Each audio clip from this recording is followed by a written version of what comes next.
Asparagine.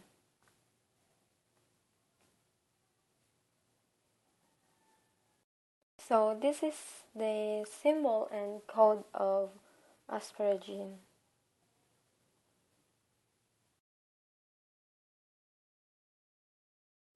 And this is how the chemical structure of asparagine basically looks like.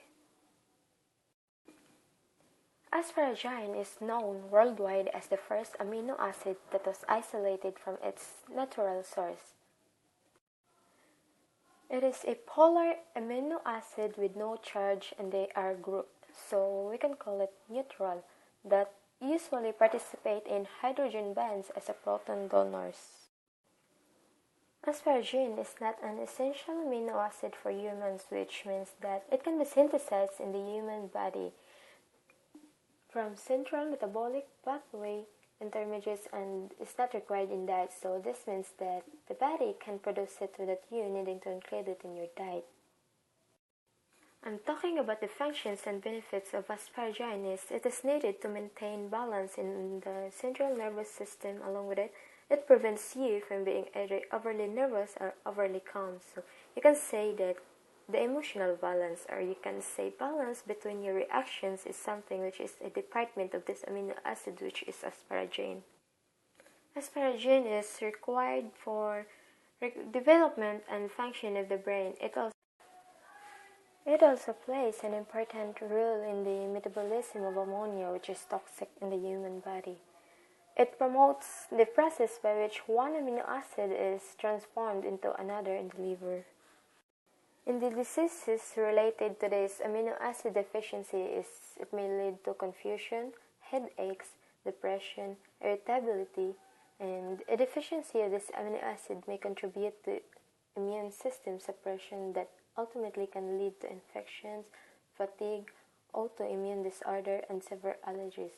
Symptoms also include microcephaly, simplified gaseal patterns, epilepsy, cerebral palsy, and cortical visual impairment. Although being not essential, still asparagine is found in many different foods. Asparagine is present in plants' proteins in large amount. It can also be found in animal sources such as dairy, whey, beef, poultry, eggs, fish, lactalbumin, seafood, and it can also be found in plant sources such as asparagus, potatoes, legumes, nuts, seeds, soy, whole grains, and asparagine is also found in potatoes, so eating french fries will give you asparagine along with starch. It's also found in roasted corn. So this is the biosynthesis of asparagine. The precursor of asparagine is oxaloacetate. Oxaloacetate is converted to aspartate or aspartic acid using a transaminase enzyme. The enzyme transfers the amino group from glutamate to oxaloacetate, producing A-ketoglutarate and aspartate. The enzyme asparagine synthesis then produces asparagine, adenosine monophosphate or AMP, glutamate, and phenophosphate from aspartate, glutamine, and adenosine triphosphate or ATP. In the asparagine synthesis reaction, ATP is used to activate aspartate, forming B-aspartyl AMP. Glutamine donates an ammonium group which reacts with B-aspartyl AMP to form asparagine and free AMP. Asparagine also belongs to glucogenic amino acid.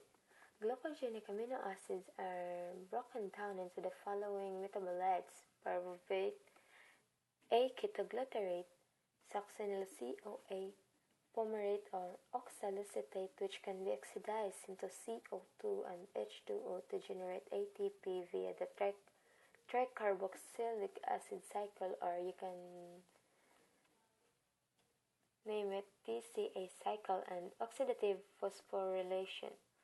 Alternatively, the carbon skeletons from this metabolite can be used to synthesize glucose by the process of gluconeogenesis, hence the term glucogenic amino acid.